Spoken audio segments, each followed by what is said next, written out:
Olá, sejam bem-vindos ao De Corpo e Alma. O nosso assunto de hoje é a saúde bucal. Quando a saúde da sua boca fala também sobre o seu corpo. E para falar sobre esse assunto, a gente recebe aqui o Bruno Carneiro, ele é cirurgião dentista e é um prazer ter você aqui com a gente para falar sobre esse assunto. Obrigado, Marcela, pelo convite. Eu me sinto em casa aqui na Unifatece. Saúde bucal, a gente escuta isso desde criança que a gente precisa ter um acompanhamento. Esse acompanhamento é de quanto em quanto tempo? Olha só, Marcela, a gente sempre fala, aos nossos pacientes que não existe, uma média que seja, que essa média, por exemplo, ela tem que ser fixa, por exemplo, né? Então a gente sempre escuta a cada 6 meses, por exemplo, procurar ao dentista, né? Porém, essa média, às vezes ela precisa ser encurtada, ou seja, quando o paciente ele não consegue fazer a higienização adequada, o uso do fio dental, por exemplo, né? E aí ela precisa ser reduzida para 3 meses, por exemplo. Agora, às vezes, quando o paciente higieniza muito bem, quando o paciente tem bons hábitos bucais, quando ele tem reduzido o consumo de açúcar, que ele tem hábitos saudáveis, às vezes a gente pode aumentar um pouco também esse espaço de tempo, né? Então a gente sempre diz que não é uma regra específica. Ou seja, a gente sempre usa como exemplo, por exemplo, uma criança que está aprendendo a andar de bicicleta, né? Se essa criança ela consegue andar sozinha de bicicleta, você não precisa ficar tão perto dela, por exemplo, né? Agora, se essa criança precisa de ajuda, você precisa estar ao lado dela com mais frequência. Então, por isso que a gente nunca fala que é fixo, né, esse tempo de procura ao dentista. O que a gente sempre fala é que dentro de 6 meses, cáries podem surgir, né? E aí, por isso é importante o cirurgião dentista ser consultado, né?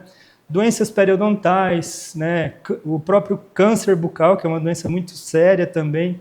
Enfim, a gente precisa sempre ter um acompanhamento mais de perto desse paciente, né? E agora você falou sobre a criança, até puxa um pouco para essa parte. A criança, o que ela aprende ali na infância, a saúde bucal, a higienização bucal dela na infância, reflete na vida adulta? Muito, bastante. A gente sempre pede, né, aos pais, principalmente, que levem as crianças desde cedo ao dentista. E por quê? Né? Porque a criança ela vai se acostumar a ir ao dentista. Antigamente, a gente só procurava o dentista quando a gente tinha algum problema no dente, algum tipo de dor, uma cárie já instalada, né? E aí ia ao dentista e, né, às vezes sentia um pouquinho de dor.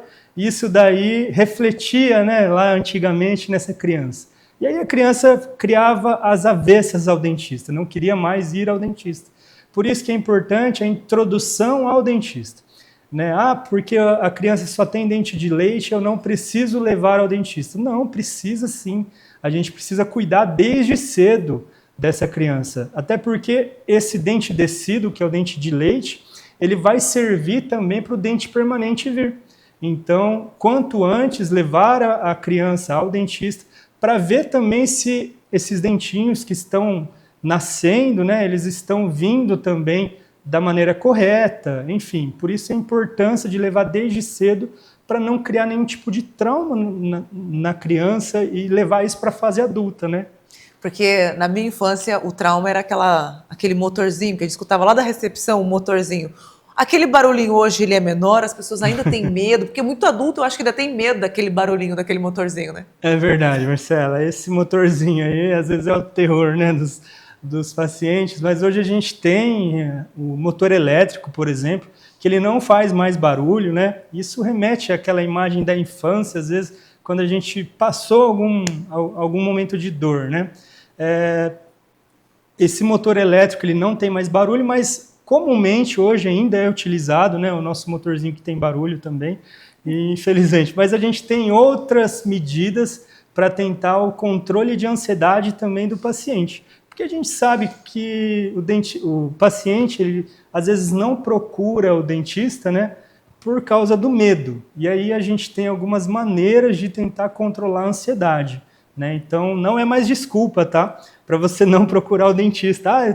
Eu vou passar dor, não tem mais isso. A gente tem maneiras de controle de ansiedade, principalmente com medicações, né? Então, hoje a gente, por exemplo, antigamente, a consulta era muito mais fria, né? A relação com o dentista era você chegar lá, resolver o problema e ir embora. Hoje não, a gente tem muito mais cuidado no trato com o paciente, né? Eu acho que isso faz muita diferença. Hoje tem uma cadeira diferente, tem uma decoração, né? Tem toda uma ambientalização para receber Com esse certeza. paciente.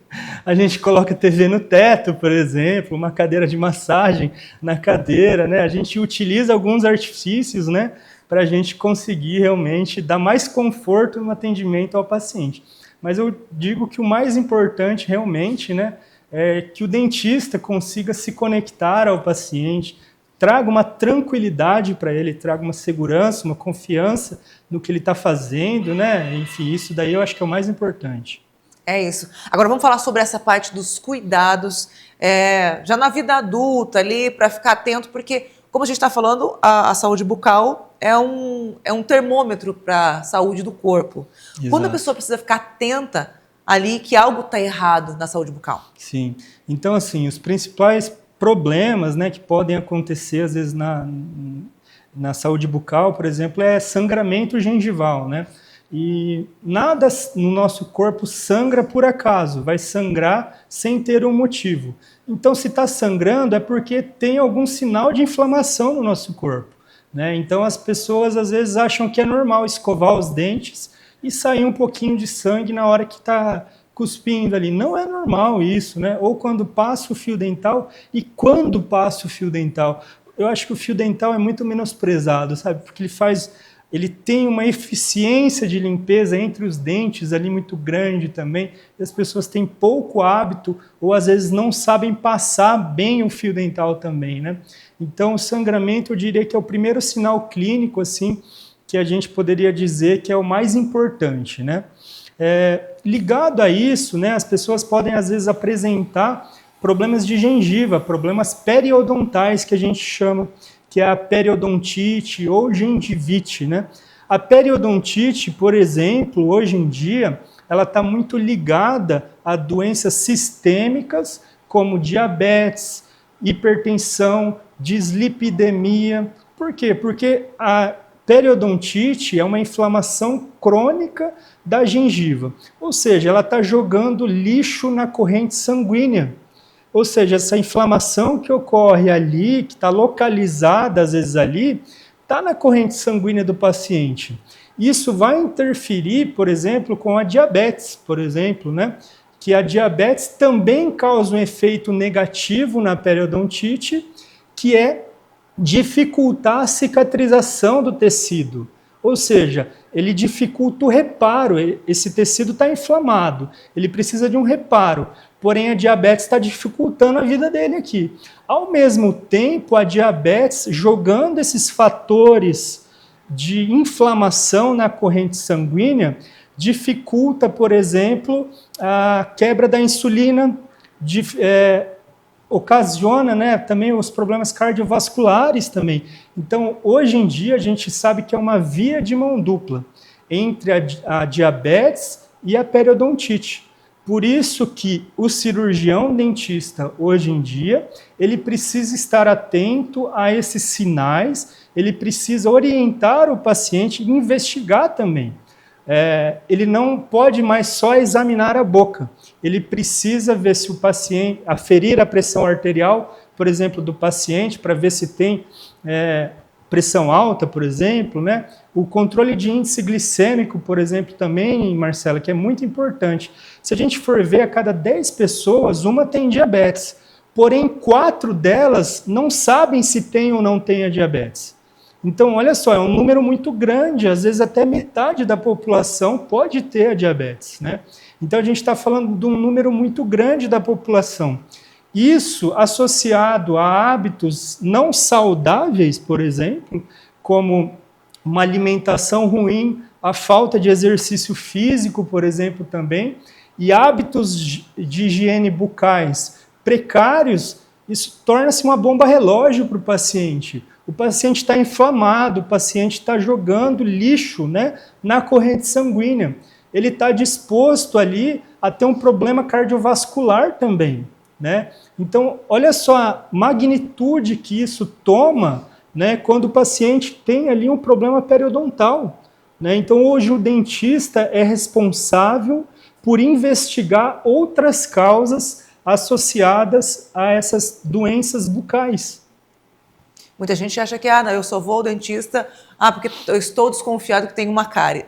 Ali, dentro daquele dente, ali pode ter um problema muito maior, que pode causar um problema não só na boca, mas no corpo inteiro. Então. No corpo inteiro, uma infecção, né? Então, a gente vê muito somente a cárie, por exemplo, né? Mas não, a inflamação da gengiva, câncer bucal também, hoje, a gente, por exemplo, a Unifatec, ela tem uma investigação social também de descobrir muitos casos de câncer bucal, né? E esse câncer bucal às vezes está escondido, a pessoa não tem nenhum sintoma clínico, ele não sente dor, ele não sente nada, e quando a gente vai investigar, né, quando a gente vai fazer essa procura clínica, onde a gente vai observar, por exemplo, a gente investiga por baixo da língua, no céu da boca, na garganta, nas bochechas, nos dentes, então a gente tem que observar tudo, realmente, para ver se a gente tem algum tipo de sinal clínico diferente.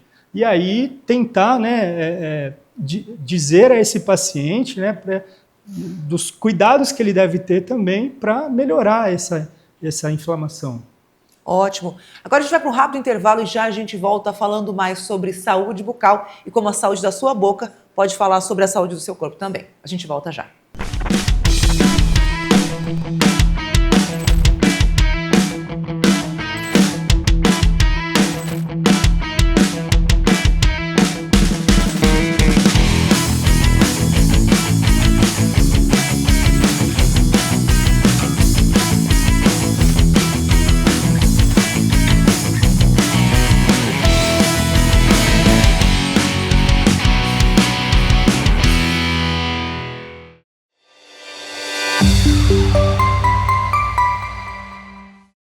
Estamos de volta com o De Corpo e Alma falando sobre saúde bucal. O cirurgião dentista Bruno Carneiro está aqui conversando com a gente e agora a gente fala sobre dor. Quando a gente fala em saúde bucal e fala sobre dor também, essa dor ela pode sinalizar algumas coisas? O que pode ser? Quais são essas dores? Onde elas estão? Legal, Marcela, é importante a gente entrar nesse tema, né? Porque a dor, a gente sabe, dor de dente, por exemplo, né? A pessoa sabe que ela está com uma dor de dente ali, e que provavelmente seja uma cárie, seja alguma coisa mais fácil de identificar. E quando a gente não sabe de onde que essa dor vem, por exemplo, né? Hoje em dia as pessoas têm muito ansiedade, né? A gente está num mundo muito mais corrido, e aí às vezes as pessoas, por exemplo, têm apertamento ou bruxismo, né? Que é o hábito de às vezes de ficar rangendo os dentes ou de apertando os dentes. Isso pode trazer muito efeito deletério. Imagina só você fazer você que não é preparado, né? Você que não é corredor, fazer uma maratona de 20 quilômetros, por exemplo, né? Seu músculo ele vai fadigar muito, né? Por quê? Porque você não está preparado para isso. E o bruxismo, por exemplo, o apertamento, o que acontece é realmente isso. Você está estimulando demais o nosso músculo, né? A gente tem vários músculos muito fortes aqui na nossa mandíbula, né? Que podem também ocasionar o gatilho da dor, né? Então, hoje em dia a gente faz muito tratamento de dor, né? Referente a bruxismo, né? A apertamento. A dor também pode vir de origem neurálgica, né? Dor do nervo, por exemplo. A gente tem um nervo aqui que ele se distribui em 3, né? Que é o nervo trigêmeo. E a gente tem visto muitos casos no consultório, por exemplo, onde, não sei se você já ouviu falar sobre a pior dor do mundo, que é a dor do trigêmeo, Marcela. Tem alguns relatos assim que aparecem até na internet, né, que essa dor do trigêmeo é considerada uma das piores dores do mundo, né? E a paciente, por exemplo, muitas vezes chega na clínica, né, ela não sabe de onde que vem essa dor. Doutor, eu estou com dor nessa região aqui, eu acho que é nesse dente, eu quero que trate o canal, eu quero que você tire esse dente. Por quê? Porque a pessoa está com uma dor insuportável, é uma dor assim que a pessoa não consegue controlar com analgésico, nada desse tipo faz efeito, por exemplo, né? E aí a gente vai investigar, vai fazer uma radiografia, vai fazer os testes lá e não encontra nada nesse dente, né, que justifique tamanha dor, para esse paciente, né? E aí, depois de muita investigação, claro que a gente vai partindo por etapas, daí a gente vai ver se o paciente, às vezes, vai ter ansiedade, bruxismo, vai tentar fazer esse tipo de tratamento, vai investigar tudo que é possível causar esse tipo de dor, às vezes manda até para o otorrino, para a gente procurar, para ver se tem alguma coisa dentro do seio maxilar, por exemplo. Então, é como você estivesse procurando no escuro, você entrasse numa sala escura e tentasse procurar o que está causando tanta dor nesse paciente. E às vezes é uma dor tão forte, né, que o paciente ele quer uma solução rápida e nem sempre a gente consegue uma solução rápida, né? E aí a gente encaminha, né, esse paciente ao neurologista, por exemplo, para ele conseguir fazer uma ressonância, os exames lá, para a gente ver como que esse nervo, né, ele está o caminho dele, né? E às vezes o que acontece, Marcelo, é que tem um vaso sanguíneo que passa por cima dele aqui e aperta ele, né? Como se fosse dor do ciático, né? Tem aquele pinçamento do ciático, né? Então essa dor, né, às vezes ocorre por essa anatomia diferente que vai ocorrer no paciente depois de uma certa idade, principalmente depois dos 50 anos. Né? Então, está sendo muito frequente a gente encontrar isso na clínica, sabe? Então, é a dor que não vem só do dente, é a dor que vem realmente do nervo do paciente, né? Então, é uma coisa assim que a gente tem visto com mais frequência. Então, a dor, às vezes, ela não vem só do dente, né? Não vem só de uma sensibilidade, né? Eu tenho sensibilidade, eu consigo usar uma pasta, por exemplo, que tenha... uma pasta para controle de sensibilidade e isso vai melhorar, né? Nem sempre isso acontece, né? A gente precisa ir mais a fundo nesse diagnóstico, realmente, tá? Agora vamos falar sobre fake news, porque hoje tem muita gente, como você falou, que a pessoa já chega assim, olha, eu preciso fazer um canal em tal dente, porque ela já pesquisou, né? E aí dentro dessa pesquisa na internet, que é um campo gigantesco, Nossa. A pessoa se autodiagnostica ali, e ela vai lá pronta. E aí vão aparecendo as histórias que são inventadas e colocadas na internet. É verdade. Quais as principais fake news que aparecem?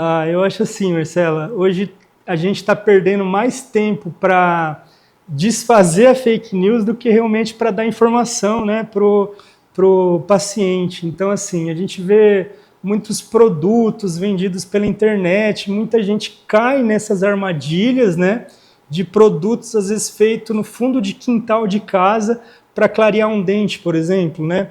E não sabe que isso, às vezes, pode ter alguma substância que vai agredir o esmalte do dente.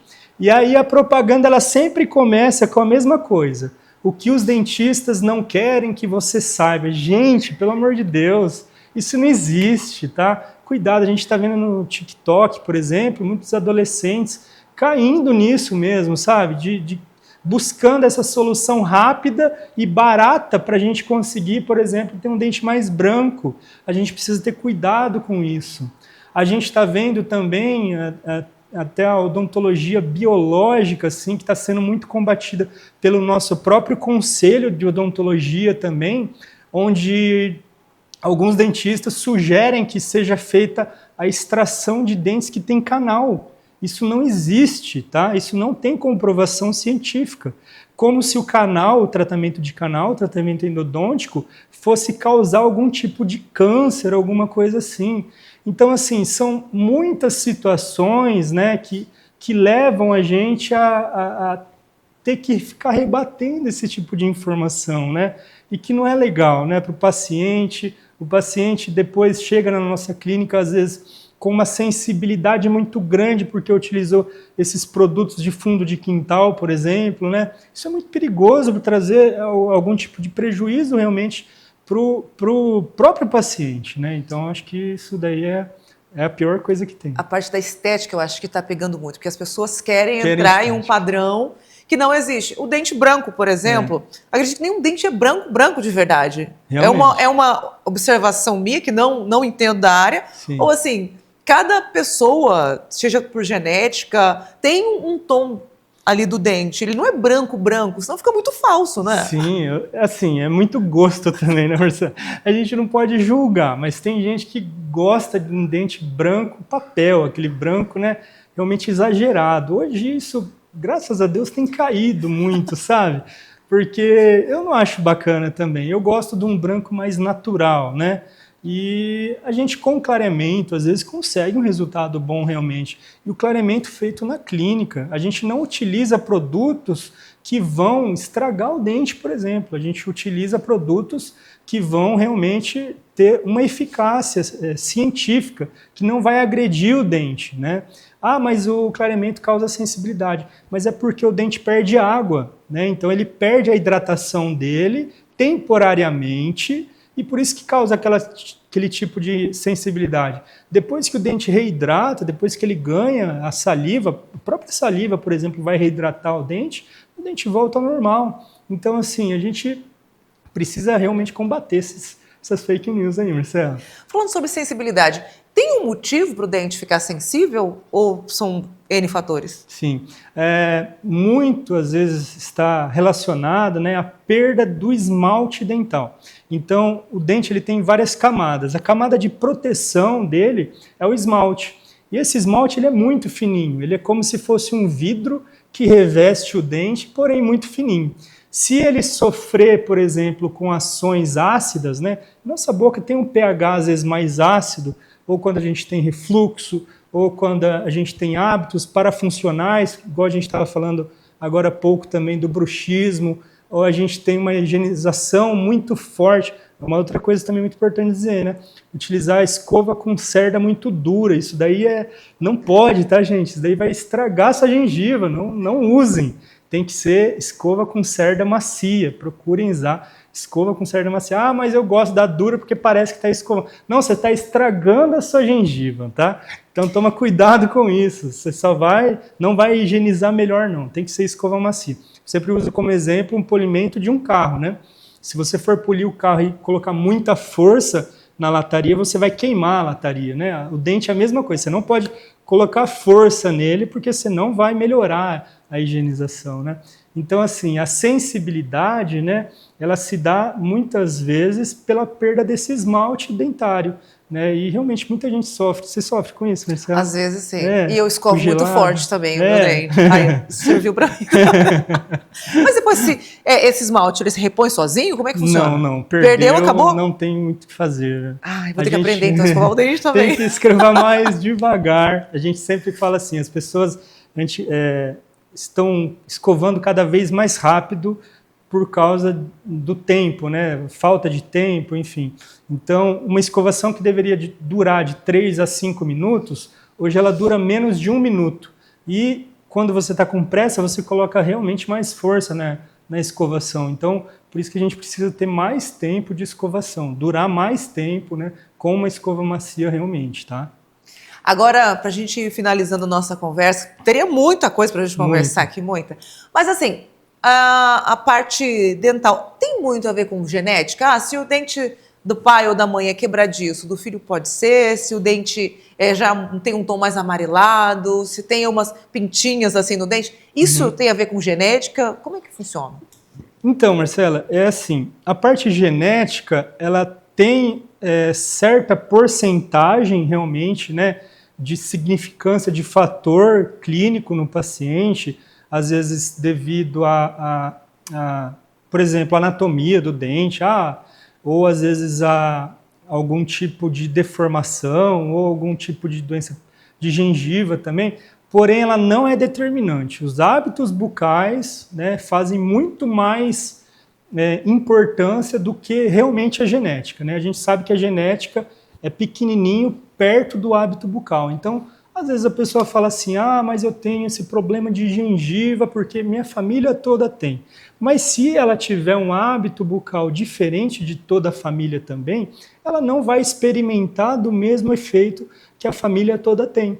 Então a gente também precisa estar atento a isso. Não colocar toda a culpa, por exemplo, na genética, sabe? Mas realmente, né? Por por exemplo, esses manchamentos, às vezes de manchas brancas no esmalte, né, que podem ocorrer, elas vêm muito, às vezes, da infância, né, quando a pessoa, às vezes, ingeriu muito flúor na infância, né, e aí causa esses manchamentos de esmalte. Uma outra coisa também que eu lembrei, né, de fake news que a gente estava falando, né, de que flúor faz muito mal para as pessoas, isso também é uma fake news, né. A gente sabe que hoje o flúor tem níveis seguros, né, para a gente utilizar, né, tanto em crianças, né, quanto na fase adulta. A gente não precisa se abster também do flúor, né? Mas o flúor, quando é em excesso, por exemplo, quando a criança ingere muito flúor durante a infância, durante o desenvolvimento dela, dentário, realmente, ela vai ficar com essas pigmentações brancas, que a gente chama de fluorose. E essa fluorose, às vezes, vai ficar bem evidente, deixando marquinhas brancas mesmo no esmalte do dente, né? Então, tem a parte ali da genética, acho que estrutura, talvez, tamanho do dente, pode ser que tenha parecido com o da mãe e do pai, ou nem isso. Sim, sim, é. Agora, esses probleminhas daí já tem a ver com cuidado. Isso, muito a ver com o cuidado. Por isso que a gente sempre fala, né? Cuide bem, que você não vai ter os mesmos problemas da sua família, os mesmos problemas genéticos, por exemplo, né? Agora, vamos ver o seguinte, o pessoal está assistindo a gente, vai ser assim, aquelas bronquinhas leves que você tem que dar para o seu... Quando o seu paciente chega lá, olha bem para eles e passa aqui, ó, dicas importantes. Por exemplo, escovação, acho que tem que reforçar, né, tamanho. Sim. E uma pergunta junto com essas dicas. Escovar a língua. Uhum. Tem que estar dentro desse pacote de higiene também? Muito, muito, né? A língua, por exemplo, né? Ela pode acumular muitas bactérias ali. A gente chama de língua saburrosa, né? Que é aquela língua que como ela tem as papilas, fica muitas bactérias dentro dessas papilas, por exemplo. Então a gente precisa... E tem muita gente que tem ânsia às vezes também, né, Marcelo? De escovar a língua, assim. Mas, gente, a gente tem uma escova de língua, por exemplo, que é um raspador de língua, né? Que a gente consegue fazer uma higienização. A gente precisa escovar a língua também, tá? Ela acumula muita bactéria ali, né? Então, eu acho que as dicas básicas, assim, seria quanto ao tempo de escovação, né? Realmente, pelo menos 3 minutos. É uma escovação, né? 3 vezes ao dia, 3 minutos. É um tempo de escovação bom, mínimo, para você ter uma boa saúde bucal. Uso do fio dental diariamente também. E usar o fio dental também corretamente. O fio dental não pode agredir a gengiva também, né? Muita gente fica preocupada com a pasta que vai utilizar. A pasta, ela nada mais é que um tipo de detergente para lavar a louça, por exemplo. Né? Então, muito mais importante é o tipo de escova que você está utilizando, que é uma escova macia, né? O enxaguante bucal também, ter cuidado às vezes com enxaguante que contém álcool na sua composição, né, que ele pode causar um efeito também. O álcool a gente sabe, né, que pode causar efeitos prejudiciais na nossa boca, né. Aos pacientes que têm implantes também, muita gente às vezes acha que depois de fazer um implante, Marcelo, não precisa mais cuidar, né. E pelo contrário, o implante sofre muito devido ao ataque de bactérias, ele é muito sensível. Então a gente precisa realmente ter mais cuidado ainda quando o paciente tem implante, né? A gente nunca pode deixar esse paciente à vontade. Não, perdi o dente, coloquei implante, eu não preciso mais cuidar. Não, pelo contrário. O implante, ele não dá sinal às vezes, ele não fica mole igual o dente, né? Nosso dente, ele vai perdendo o osso e vai causando uma certa mobilidade dele. O implante não, ele perde o osso e ele fica duro ainda. Ele só vai ficar mole quando ele perder o osso por inteiro. Olha só, aí já acabou, não tem mais o que fazer, né? Então, o paciente que tem algum tipo de implante dentário, ele precisa ter cuidado redobrado, ele precisa fazer radiografia, ele precisa realmente ter um cuidado maior, né? Muita gente usa, às vezes, a protocolo, não sei se você já ouviu falar, Marcelo. Quando o paciente perde todos os dentes da boca, aí a gente coloca geralmente 4, 5 implantes, né? Esses 4 ou 5 implantes ficam em cima de uma prótese com 12 dentes, né? E aí o paciente precisa fazer uma higienização diária com um tipo de irrigador oral, que a gente compra na internet ou às vezes em farmácia, né? Esse irrigador oral é um jato de água. Esse jato de água, ele consegue penetrar por baixo entre a prótese e os implantes e passar de um lado para o outro. esse é o principal meio, por exemplo, da gente conseguir higienizar bem uma protocolo, né?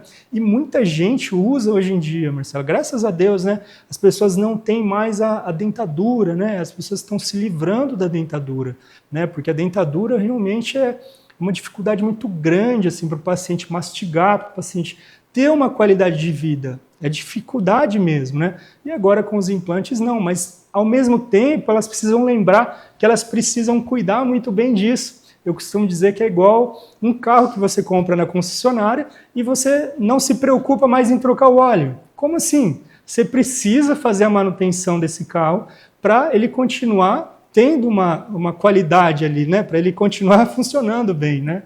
Então acho que essas dicas aqui são assim, bem importantes para os pacientes que estão nos assistindo, para eles colocarem em prática.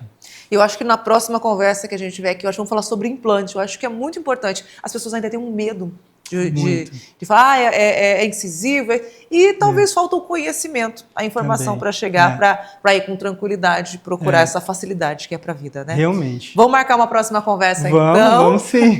Agradeço muito a sua companhia, a participação aqui no nosso programa de Corpo e Alma. O convite está feito para outro programa também. Eu que agradeço. E agradeço muito a sua companhia aqui no nosso de Corpo e Alma, que está terminando por aqui. Um grande abraço, fique bem e até mais.